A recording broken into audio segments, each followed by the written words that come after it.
Okay, dear colleagues, let me open our meeting, the joint meeting of St. Petersburg Mathematical Society and St. Petersburg Seminar on Mathematical Physics. I would like to recall that our seminar was organized by academician Vladimir Smirnov in 1947, and now it is named after Smirnov. Today's meeting is a special. Today we have the Ладыженская Memorial Lecture. Let me also recall that Olga Ладыженская was not only an outstanding mathematician. She played an important role in the Leningrad St. Petersburg Mathematical Society. For many years, she was a vice president and president of the society, and in 1998, she was elected honorary member of the society. Also, for several decades, Ладыженская was the leader of our seminar. In 2022, all the mathematical community celebrated the centenary of Olga Ладыженская. There were several events dedicated to this date. And in particular, the Leonard Euler International Mathematical Institute, St. Petersburg Mathematical Society, and our seminar have established the annual Ладыженская lecture. Today, we have the third such lecture, and it is my pleasure to introduce the Ладыженская lecturer 2025, Professor Enrico Valdinoci from University of Western Australia. Professor Valdinoci is a well-known expert in PDEs and in particular in the non-local problems. He is a highly cited researcher and he has been awarded several mathematical prizes in various countries. So, Enrico, you can share your screen. Thanks a lot. It's a great pleasure and a very big honor for me to be here today. So let me try to share the screen.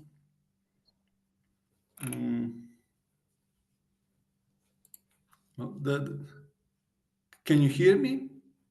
Yes. Because my screen froze.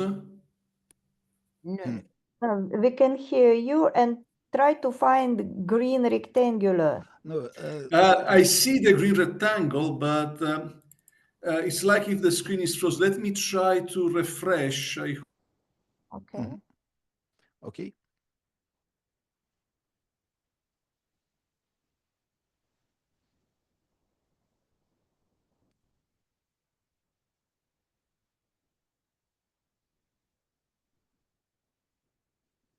Well,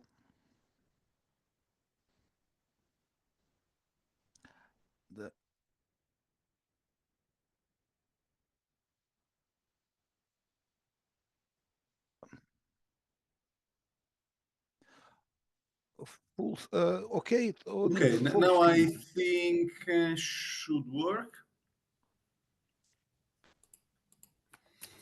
Yes. Okay, yes. Thanks a lot. It's really an enormous honor for me to be here today. And so I thought about starting with a sentence by Hardy, according to whom a mathematician, like a painter or poet, is a maker of patterns. Well, the idea is that I will speak about patterns, but actually Hardy also says another sentence that I wasn't sure whether to include or not, because it's kind of strong, because Hardy claims that the mathematician's patterns are actually more permanent than theirs, so the patterns of the painters or the poets, since they are made with ideas. And now, if you speak to a person who is not a mathematician, probably this person will strongly disagree. I mean, painters and poets are eternal, right? Because we still read Homer, but maybe Hardy was right in the sense that it's true that we may read Homer, but no one of us reads Homer in its full entirety. I think not even Greek people nowadays can understand easily the ancient Greek or appreciate some of the references of Homer. But there are things like, for instance, Euclid's proof of the infinity of prime numbers that are forever. So maybe Hardy is right, and so I think that in a sense what Olga did to mathematics, introducing a number of very important ideas, will stay forever, as Hardy posed. And then speaking about patterns, so we will look at some patterns, and the idea is that patterns are created by physical or chemical processing in nature, and the interaction between different factors may produce some order out of chaos. So you may think that nature is mostly chaos, but some interaction magically produce some self-organization.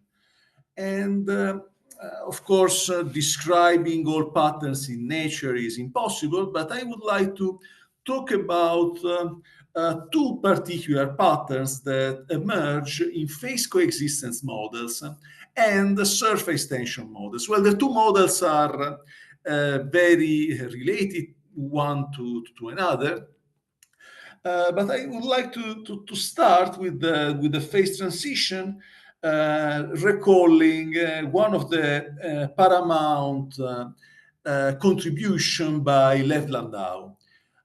So among the many things that Landau did was a modern and innovative description of phase transition. So the idea is that one would like to describe the coexistence between two phases. Now I only have intuition of phase transition regarding melting, freezing, and vaporization or condensation. But I think that one of the main motivations for Landau was the description of superconducting and superfluid states. But the idea is very general, so it applies to a number of situations. And the gist is that one has some relevant physical quantities, such as temperature, pressure, volume, entropy, magnetic moment, and would like to describe the energy of a system. Now, the energy is a very complex object, also because the system wastes unavoidably some energy in the form of heat. So the idea of Landau was to describe the useful energy, so the energy that is actually available to do work. And that was called the free energy or the Gibbs energy. But the main idea is that the minimizers, or more generally, the stable critical points of this energy correspond to observable states. Now, the system, as mentioned, may depend on many physical parameters. But let us focus just on the temperature, just because I think it's the one that is closer to our intuition. So for me, it's difficult to speak about entropy because it's kind of an abstract object to me. But temperature, we think we have some experience about it. And typically, high temperature corresponds to a disordered phase, while low temperature produces ordered phases. So the first case, I think, in which this was appreciated was by Pierre Curie, who noticed that the magnetic material above 570 degrees Celsius lose their magnetic moment. But below this temperature, the atoms tend to create a pattern in the sense that they obtain a permanent magnetization out of tiny magnets inside the material that spontaneously align themselves. So there is this critical temperature that distinguishes two phases of the material. And this is somehow a general phenomenon in the sense that, first of all, the state, the macroscopic state that we see depends on temperature, and there is a threshold given by the critical temperature that modifies the structure of the material. And the other typical fact is that the phase coexistence typically occurs through a domain segregation. So if we can really see a phase in nature, it's because phases tend to separate and become visible by a sharp, precise interface separating them. So to describe the problem from a mathematical point of view, the idea is that one has an order parameter U that describes how the system is organized at a point. So U for me will be a function of the position X. And this order parameter can be a scalar, a vector, a tensor, but I think life is too complicated already for scalars, so I will only speak about scalar functions. But there is a broad literature also about vectorial and tensorial cases. And now the first assumption of Landau is that the free energy has a Taylor expansion, and the coefficients of these Taylor expansions depend on relevant physical quantities. For instance, let's say the temperature. And let's also focus on the case in which the energy is symmetric with respect to the order parameter. This is not really essential in what I'm going to say, but I think it's a reasonable simplification. For instance, if one speaks about magnetic quantities, well, north and south poles for magnetic quantities are somewhat symmetric, and so we can think that the energy preserves this symmetry. And at the critical temperature, two minima of the free energy occur at the same level. So for me, the model, the potential describing such phenomenon is a double well potential. For instance, 1 minus u squared squared. I mean, the explicit form of this potential is not particularly relevant, but the important thing is that there are two phases that I name plus and minus 1, which are equally favorable from an energetic point of view. So configurations that attain values minus 1 or 1 are minimal for the system, and at this level they are as good as any other, in the sense that your system can just sit on plus or minus 1 phases and minimize the energy. But this is not a good physical model, because it somehow allows the material to change phase with infinite frequency. And this is not what you see in nature. So for instance, this is a series of pictures taken from silicon steel, and the black and white is the magnetization. So I don't know, white is north, black is south, or vice versa. It's not so important what is north or south, but the important thing is that there is an external field, and when one modifies the external field, the white or the black becomes predominant, because the external field will favor one or the two. So we start in a situation in which the white looks predominant, but then we move the external field, and you see that the black becomes more and more important, and it takes over. But now the thing that is somehow quite remarkable for me is that up to some maybe boundary effects, the separation between the two layers, the black and the white, is almost a straight line. And even when it moves, it maintains this flat interface. So there is some kind of flatness that is natural for the system. And also, this is a simulation that shows that the phases tend to cluster together. So you start with a system that looks pretty much gray, so the white and the black is very finely intertwined, but then as time evolves, they tend to separate two clear and distinct regions.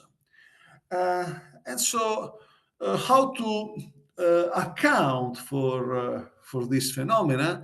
Well, the idea is that it's true that the phases are optimized by sitting in energy minimizers, but one also has to account, according to Landau, for fluctuations, for quantum fluctuations of the material. And these fluctuations create some interaction between points in space corresponding to a different state parameter. So to penalize the unnecessary changes of phase and favor configurations that present a minimal interface, the idea is to account also for an interaction energy.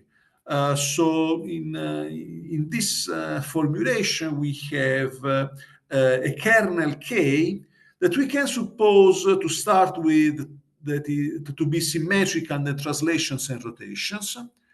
And it's positive, so it penalizes the oscillations between the phases. So if you have an object like this big integral here, well, it looks ugly at the first glance, but basically it's telling us that the state parameter doesn't want to change too much. Of course, if there are boundary conditions or volume constraints, the state parameter may have to change, but anytime it changes, it creates an additional interfacial energy. Now, when the kernel is short range, so for instance, when kappa vanishes outside the ball, then you can expand the interfacial energy and obtain the Dirichlet energy, just the integral of gradient square. So the short-range interaction is modeled by the classical gradient U squared, the Sobolev semi-norm, if you want. And the model for short-range interaction for the coexistence of two phases can be written in this way. Now I put 1/2 here in front of the Dirichlet norm, just because it will be convenient when you look at the equation. So from this expression, one immediately sees that the separation is somehow dictated by surface tension. So the separation of the two phases is induced by surfaces that have the least possible n-1 dimensional area. And okay, the proof is of course very deep. It's basically the core of the gamma convergence theory of de Giorgi. But if you just want to have an idea, well, the fact is that one can look at the picture from far. So if we replace U by U of x over epsilon, we get an energy of this form. And then we can think that the minimizer will try to optimize Cauchy-Schwarz inequality. So Cauchy-Schwarz inequality tells me that the sum of the square is bigger than the product. So I have something like this. The object that is the sum of the square of the gradient of U and the square of the square root of the potential is actually optimized by the product of the two. Then you go for coarea formula. So the gradient of U is basically the weight of the coarea. You get the interface. And this is just the n-1 dimensional Hausdorff measure of the level sets. So when epsilon goes to 0, you may expect that minimizers tend to attain pure phases, and so the only separation occurs when you have a jump from -1 to 1. So the optimization in this case relates phase coexistence with surfaces of minimal perimeter. Now, for long-range interactions, the situation is a bit more tricky because one cannot get rid of the kernel as it is. So let me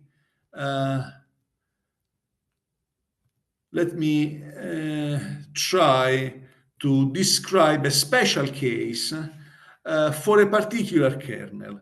Then I was saying before that the kernel, for simplicity, we can assume it to be rotational invariant, translational invariant.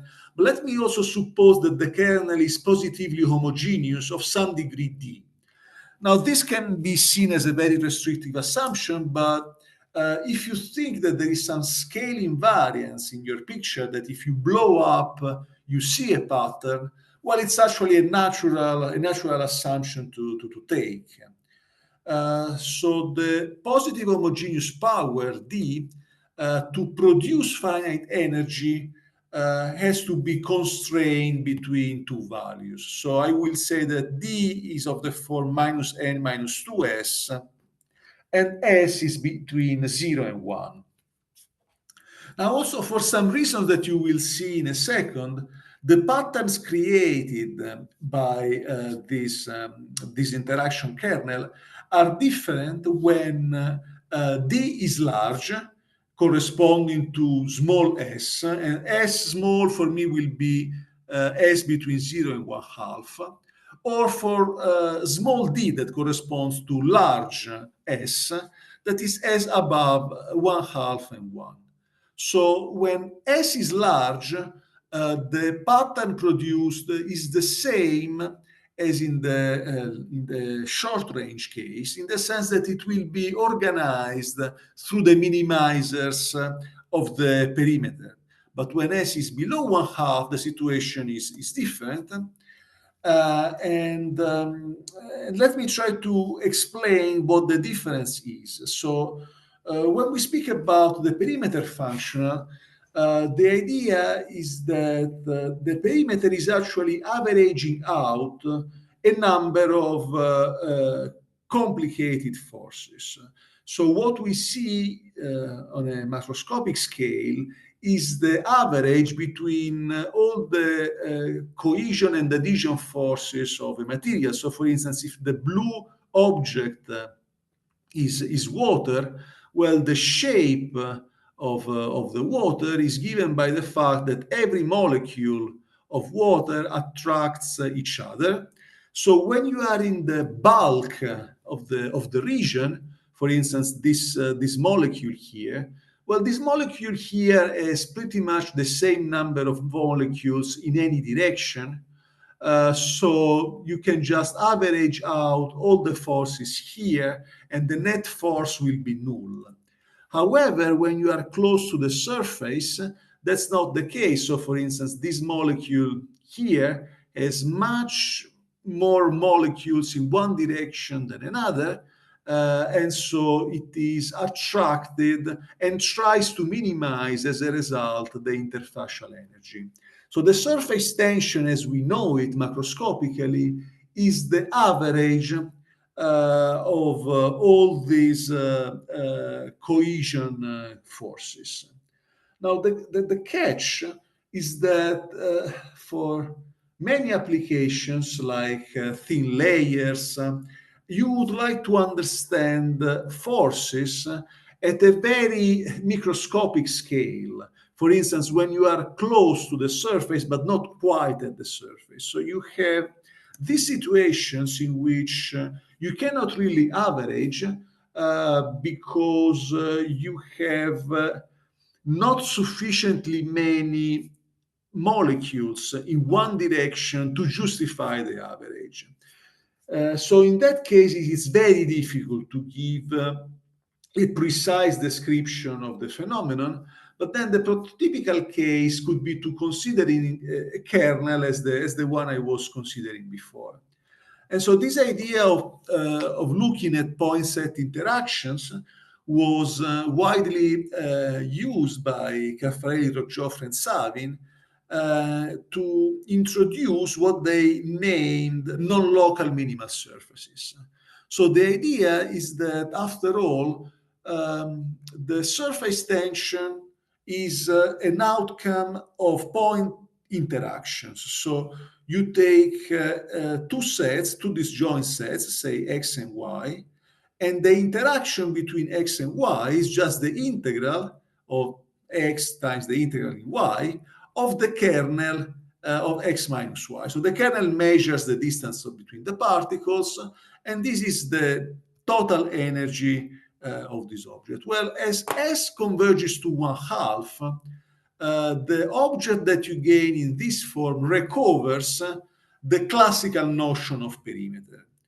But for S below 1/2, the situation is different and produces new phenomena. Okay, so when you deal with all these non-local objects, there are a number of unpleasant difficulties, I would say. Well, of course, there are a number of technical difficulties. The technical difficulty is typically that integrals are ugly. So it's much nicer to take derivatives rather than dealing with complicated integrals. But that's much more than that. So the conceptual difficulties that arise are significant because these integrals usually contain a lot of information. But they contain, in a sense, too much information. There can be a lot of cancellations going on because we know that at a macroscopic scale, we have to recover surface tension. So the analysis will have to reduce the system to something simpler, getting rid of a very large number of cancellations that the integrals necessarily must contain. Another difficulty that I think is significant is that in the classical case, cut and paste methods work well. So typically, if you want to rule out a candidate from the minimization problem, you just modify it by hand. So you cut and paste objects.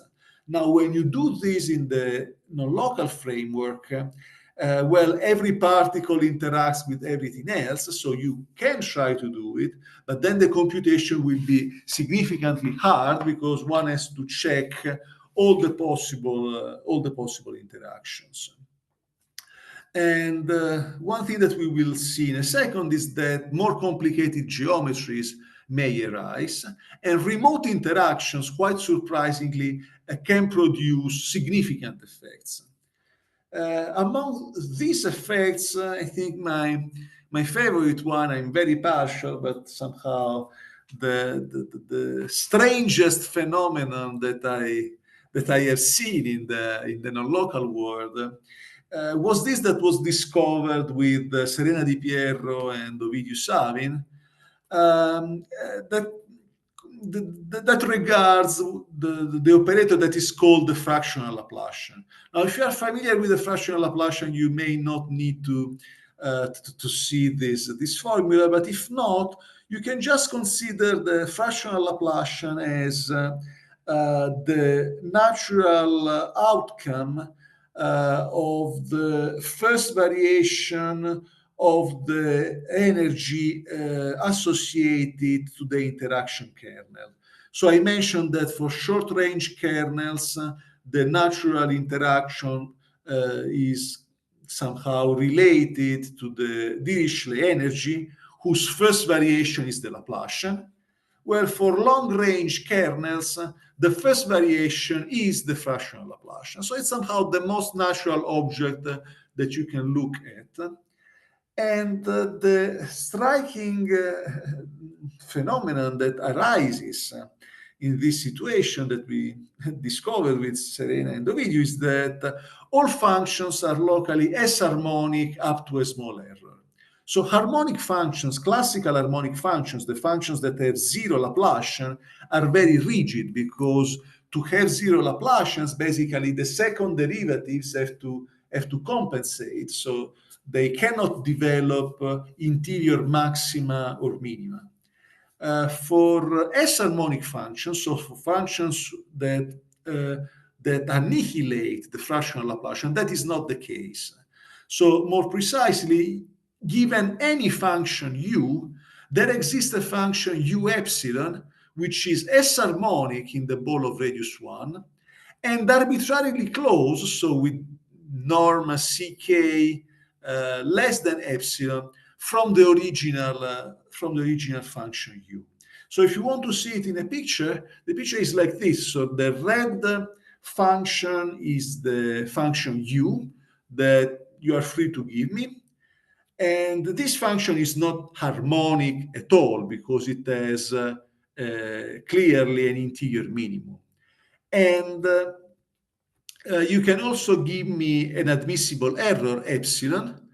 And of course, in the classical case, I cannot find any harmonic function in this yellow region here, that is the epsilon error from the original function, just because if I'm forced to be here in the yellow region, I will develop somewhere an interior minimum, which contradicts the function to be harmonic. But the fact is that in the non-local scenario, we can produce patterns coming from infinity. So, I mean, this is just a picture. I don't really know how it looks like, but you can put oscillations far away that make basically the original function you gave me, or a very small correction of it, as harmonic in the ball B1. And of course, B1 is just my favorite ball, but you can prescribe also any region you want. So this is significantly different, because it's telling us that we can never get rid of remote interactions in our analysis. We cannot just localize and forget what happens far away, because what happens far away may have a significant influence on what we see in a given region. Now, there are also a number of practical purposes to study these non-local operators. I think that an interesting one is this. For instance, there is this website that is called Where is George? George is George Washington. And the idea is that there are people who tag dollar bills, and they check where these dollar bills are located over time. And these are, for instance, maps that you can find in their website. So you start here, you travel around, you come back. This is another one. This is another one. So the bottom line is that the flow of dollars, which can be considered as a good proxy for real life, well, is made as a superposition of small jumps. For instance, here there is a very small jump in the Kansas state, and very long jumps. So, for instance, here you start from the US and you land somewhere, I don't know, probably in Poland. So this is a motivation for a number of applications, for instance, in population dynamics and biology. So speaking about the relation between phase transitions and interfacial energies and the role of the exponent 1/2, let me recall this result that I had with Ovidiu Savin that can be expressed in different ways, but let me just give a simple statement. So suppose that U is a minimal solution of this minus fractional Laplacian equal to U minus U cubed. This is the first variation of the energy function I was speaking about before. then consider the blowdown as before, consider u epsilon to be u of x over epsilon. And then what happens is that u epsilon converges to a step function. So for me, this is 1 in the complement of E and minus 1 in the set E. And E is a minimizer of a functional. Then when S is large enough, so S is above 1/2, is a minimizer of the classical perimeter. But when S is below 1/2, is actually a minimizer of the fractional perimeter, so the object that was introduced by Caffarelli, Rojoffre, and Savin. So this suggests that for long-range interactions, things can be different. And yes, so I will show, I think, at the end a number of differences. But let me also mention that when I showed the picture of the moving front, where we were tuning the magnetization and the black and white regions were changing, maintaining a flat interface, well, what that reminded me was this conjecture by Ennio De Giorgi. The conjecture is basically, I don't know if I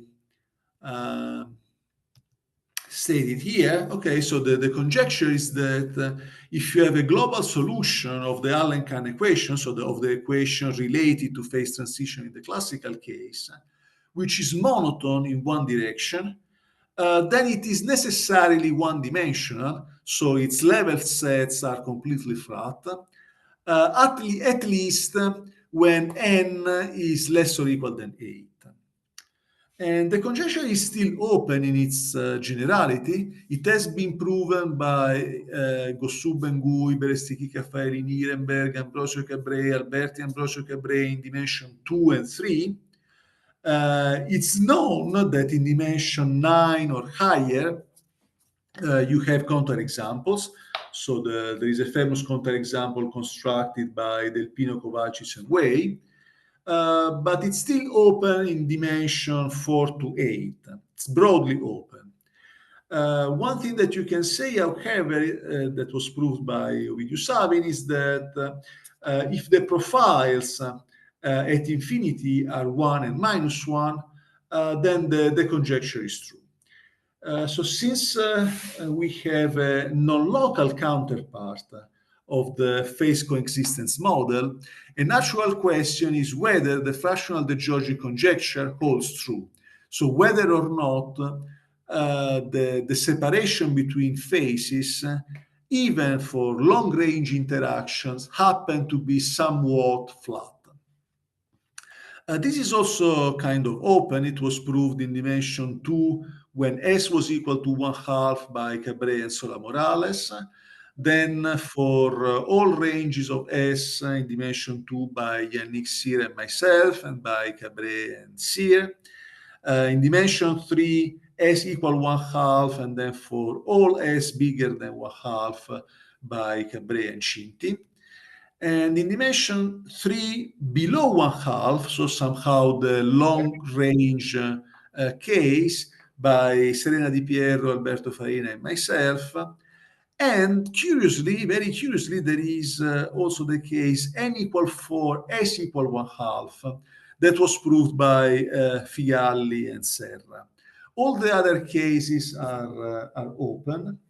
So I wanted to say something maybe on the result with Serena and Alberto, which actually relies on a previous result by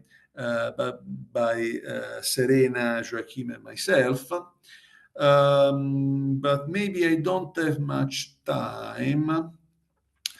So I think that I should give at least one intuitive motivation for this fractional perimeter, and Enrico, a significant... you have from 60 to 75 minutes. So Left? No, at all. But Okay. Okay, then let me. Okay, then I will recall. Then I will recall the result with Serena and Joaquin that I really like. So the idea to prove this is that when S is below 1/2, the geometry of the phase transition is very different, and the result that we have with Serena and Joachim deals with the idea of trapping the interface. So we will say that the interface is gamma trapped in a ball of radius r in some direction omega. So for me, the interface is the set in which u is far from the pure phases. So if the pure phases are 1 and -1, the interface for me is u between -1/2 and 1/2. So the idea is that the interface is gamma trapped in BR. If this is the case, so I have my ball BR, and then I have a slab in direction omega, and the height of the slab is 2 gamma. And so this is a picture in which the interface is trapped in this slab. And then the main result with Serena and Joachim is that if you have a solution of the phase transition model with S below 1/2, and suppose that the interface is trapped in a slab of width A of r times r, with A of r going to 0 at infinity, then U is one-dimensional. Now, if you think about this A of r times r trapping, it's like a sublinear quantitative condition. Because if you have a ball of radius r, well, of course, any interface is trapped in a slab of size r, because r is the size of the ball. So multiplying by a factor A of r, it's telling us that when we go to larger and larger scales, the interface is geometrically trapped in a sublinear region. Excuse me, you mean Yeah. that this it is trapped for arbitrary r? Yes, well, the important thing is what happens at infinity. Yes, So for the arbitrary assumption large, is that yep, for arbitrary large r. for arbitrary large r. Okay, thank you. Well, I mean, I could have even taken subsequences. Here I wrote the limit, but the important thing is that there is, I say the limif, I think it's relevant in this. In what sense U is one-dimensional? It's function. Oh, U is one-dimensional in the sense that it depends only on one Euclidean variable. So U, in principle, should depend on x1, x2, x3, xn. It only depends, say, on xn. And if U depends only on one variable, well, up to a rotation, this means that the level set is flat. Mhm. Thank you. Okay, so this theorem reveals a very different pattern with respect to the classical case. Because in the classical case, you can create phase transitions out of a catenoid. This was a beautiful paper by Del Pino, Kovacic, and Wei, in which okay, the theorem is complicated, but I think the picture is very easy to explain. So what I try to draw here is a catenoid. So you take the hyperbolic cosine and you rotate it, and you have a minimal surface. This is it's a surface, sorry, of a zero mean curvature, but it's not minimized. It's not a minimizing surface in a sense. But it grows like the log at infinity. So in this case, this condition of trapping here would be satisfied because you can construct, so the Pino, Kovacic, and Wei construct a classical phase transition that have level sets somehow close to the catenoid. So the pink and red sets for me are the level sets of the solution of the equation, and they grow logarithmically at infinity. So in that case, you would have the trapping condition, but of course the solution is not one-dimensional, and the level sets are not flat. So the case of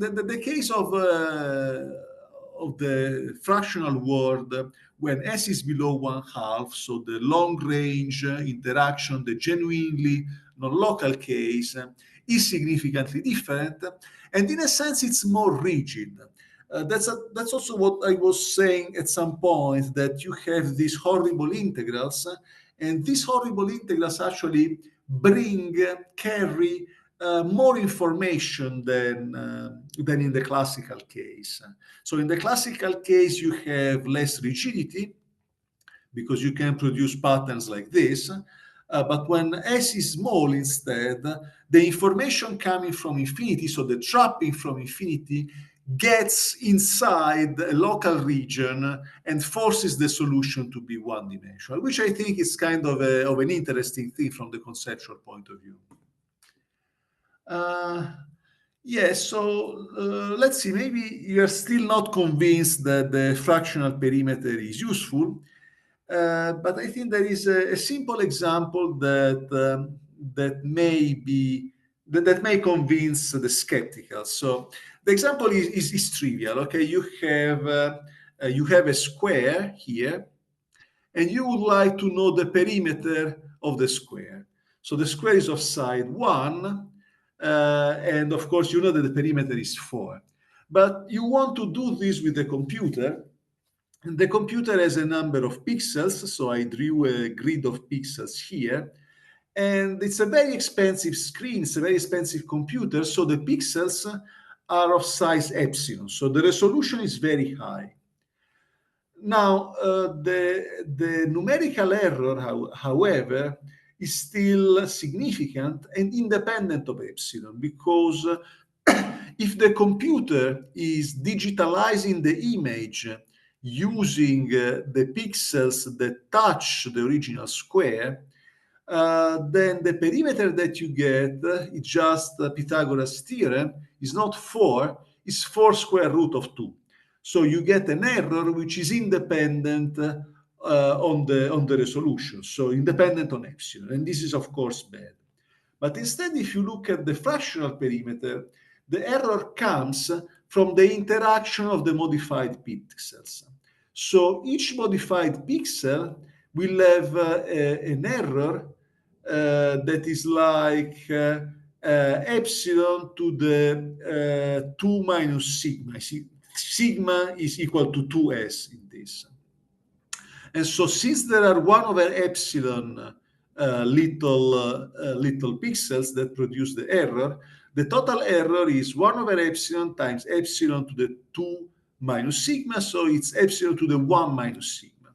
So when the fractional perimeter is considered instead of the perimeter, the error becomes negligible when the resolution improves. So this somehow says that the fractional perimeter is more stable with respect to errors.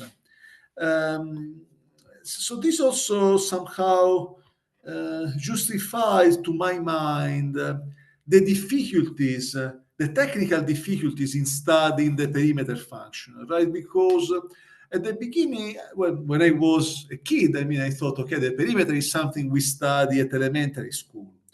Then, of course, you meet the papers of De Giorgi, Cacciopoli, Almgren, and you think, or Federer, and you realize that the perimeter is an exceptionally difficult thing. And probably the fact is that the perimeter is so difficult to describe because it's very sensitive to small scales. In a sense, the fractional perimeter is more stable with respect to small scale fluctuations because it's somehow more prone to average out fine details and somehow recover the bulk information out of them. Yeah, the behavior of non-local minimal surfaces is, however, very, very open. Very little is known. For instance, the interior regularity is almost completely open. The only available results are the one that I did with Ovidiu Savin in dimension 2. So non-local minimal surfaces are smooth in dimension 2. And actually up to dimension 7, if S is sufficiently close to 1/2, this was a result obtained with Luis Caffarelli. And well, when we obtained these results, smooth was C1 alpha, I think. But then there is a further result obtained with Begonia Barrios and Alessio Figalli that says that C1 alpha is sufficient to get C infinity. But so this is as much as we know about regularity of non-local minimal surfaces, the interior regularity.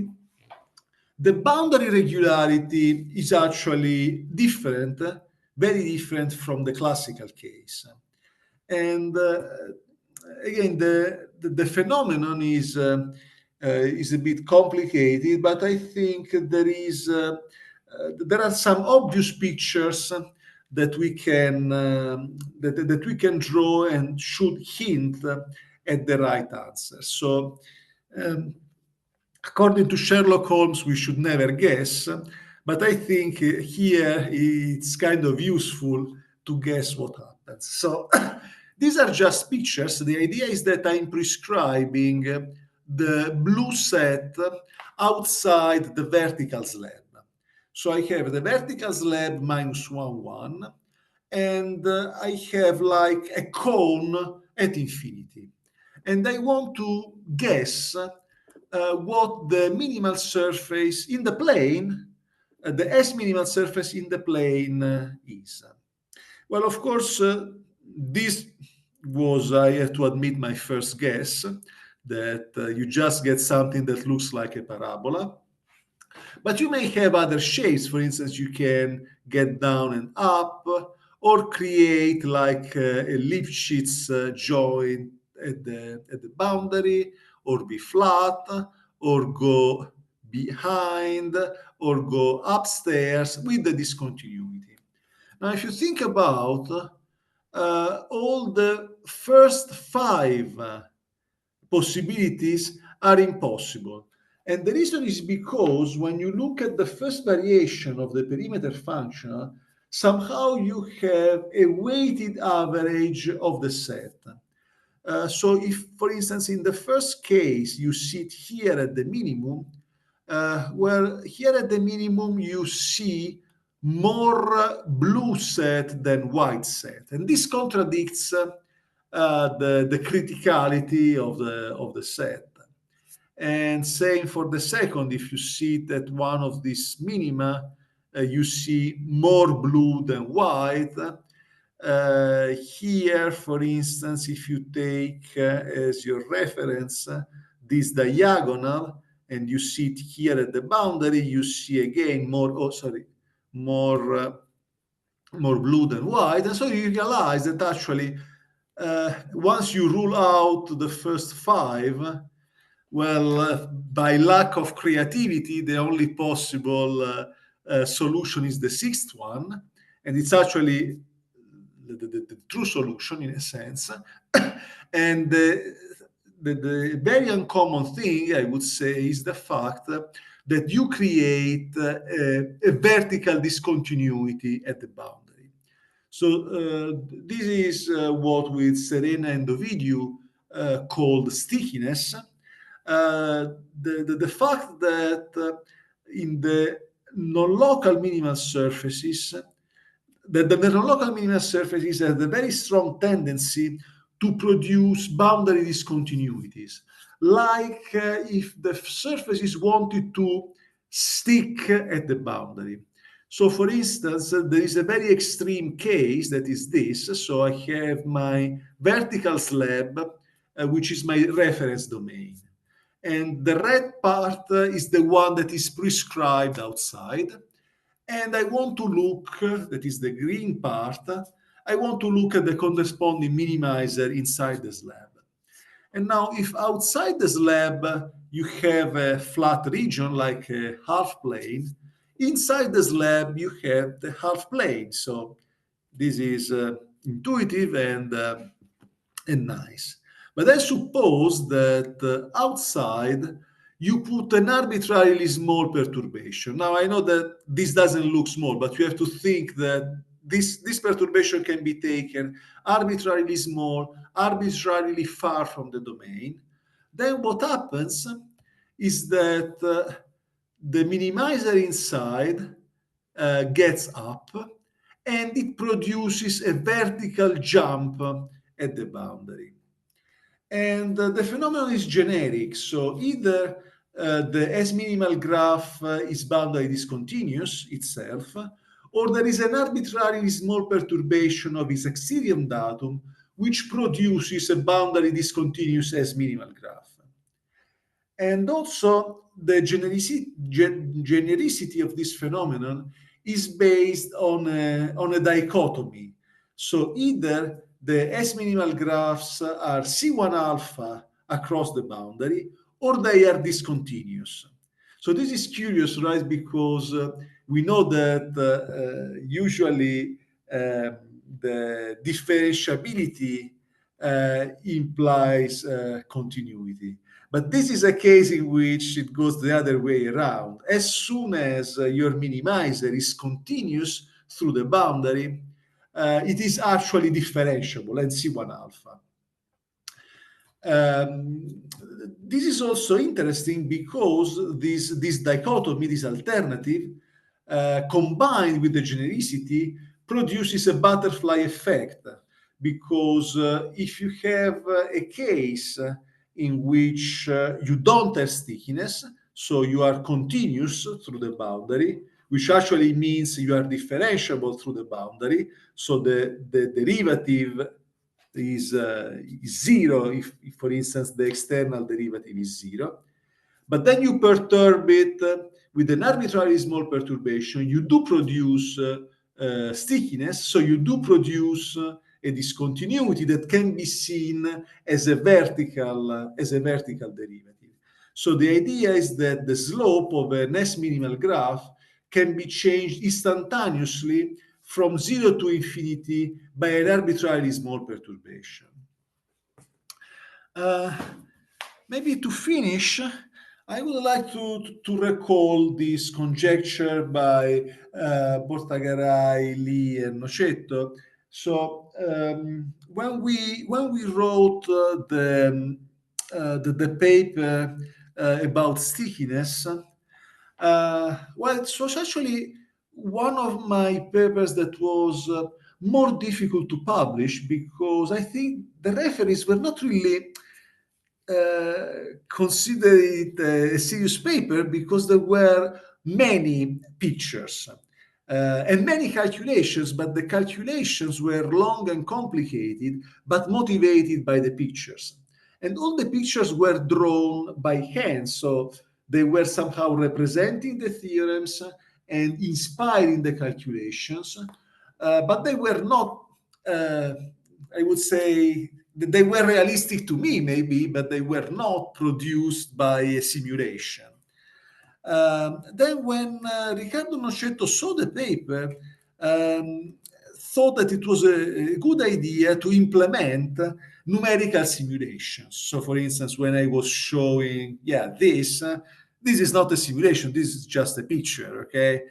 The impressive thing is that the pictures by Nocetto, the real numerical simulations, are actually kind in agreement with the ones that we drew by hand, with only one quantitative caveat that probably whenever I draw the discontinuity, well, the discontinuity in my pictures is much more evident than in the real simulations. Okay, so the discontinuity is here, but it's less evident from the pictures. But this is also a very interesting case because Ricardo told me that actually it would have been very difficult to detect the discontinuity from the numerical simulations unless one knew already what to look for. Exactly because it's kind of small with respect to the data. So this is a case in which the pure mathematics, the theory, and the rigorous proofs were actually helpful for the simulations themselves. And then what Ricardo, Juan Pablo, Wembo discovered is that the stickiness is actually significantly affected by corners and by the geometry of the corners. So if I remember correctly, their picture is this. So you have a domain, which is this blue region here, okay? The domain which is a shape of an L. And the result you get is somehow here. So this should be the S minimal surface that you obtain numerically. And now let's see what happens. For instance, this picture, I think, is the representation of the solution when you look at this diagonal. And you see that you start from, and there is a perturbation outside, right? So you expect to have stickiness, but actually when you look in this direction, you don't really have it because this point corresponds to this, and you have continuity. Then you arrive here, which corresponds to this corner, the inner corner. And then you do this and you arrive here. So along this diagonal, you have stickiness at the inner corner, but not at the outer corner. And same, I think this is the section along a small side of the domain. This is the other, and this is probably the long section. And so what happens is that you basically always have stickiness. If you see, you have boundary discontinuities here. And maybe you see it's not very evident, right? If you didn't know that you have to expect stickiness, you may think that this boundary discontinuity is just a numerical artifact. It's not. So here you really have stickiness. But also the remarkable fact is that you don't seem to have stickiness at convex corners. And so this is what they write in their paper. We see that the largest stickiness takes place at the re-entrant corners, but there is no stickiness at the convex corners. This supports the conjecture that the minimizers are not sticky at convex corners. This is what they claim in their paper. And this is in fact true. This is what we proved with Serena and Ovidiu, that when you have an outward, it's actually even more general. So if you have an outward pointing singularity, like the one that I drew here, you don't have stickiness. But when you have an inward pointing singularity, then you have. So in particular, the reentrant and convex and concave corners are a particular case. But so the theorem is that boundary continuity of the S minimal sets occur at outward singularities. So in particular, the Borthageray-Linochetto conjecture holds true. And this is basically the picture. So this is the domain, and you put perturbation far away. So you may expect stickiness. Well, you have stickiness at all the regular points of the domains, basically. But here, if you have a cusp or a corner, and the corner or cusp is, say, convex, in a sense, in this region, then at this point, the surfaces joins the original datum. So at this point, you don't have stickiness.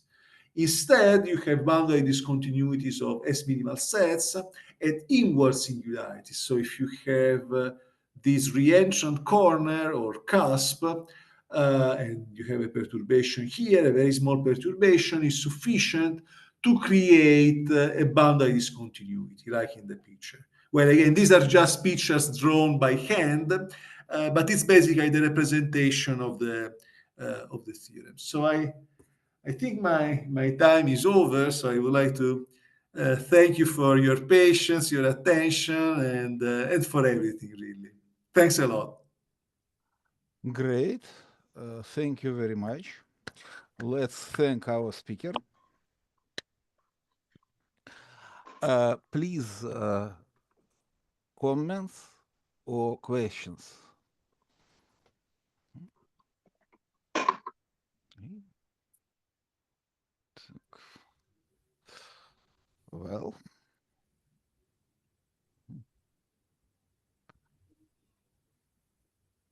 Well, if not, all was very clear. Let's thank our speaker again. And this is not finish. Let me share the screen.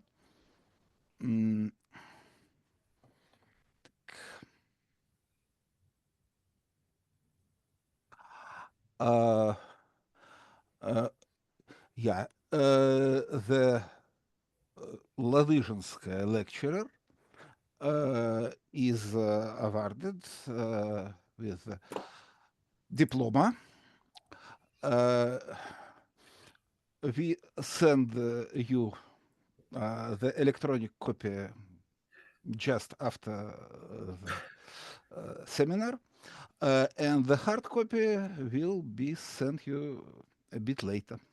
End of March. End of March. Okay, end of March, yeah? Thank you, thank you. Окей. Так, где тут стоп-ша? Great. Many thanks. And thanks to all the listeners. Thanks a lot. Thanks a lot. It has been a great pleasure and an honor for me.